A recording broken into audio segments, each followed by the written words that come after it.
Pane chinhu chinoshamisa aiwa chashoka aiwa the society.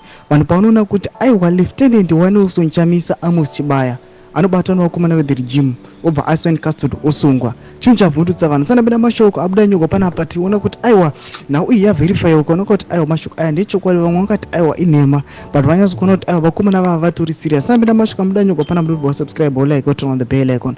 Tipinda papa mzimu aimwe muda mnyogwa muchinzi.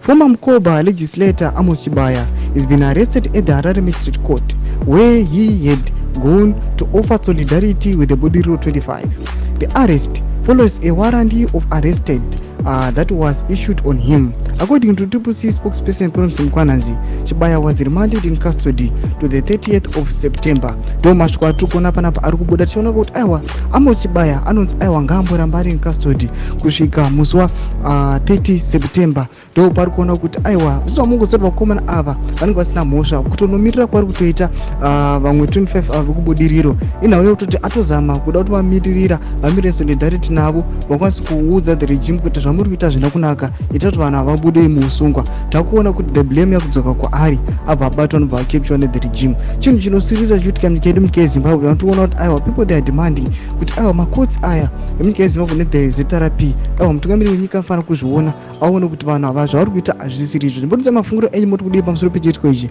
Mina ngome section medu, subscribe or like and turn on the bell icon.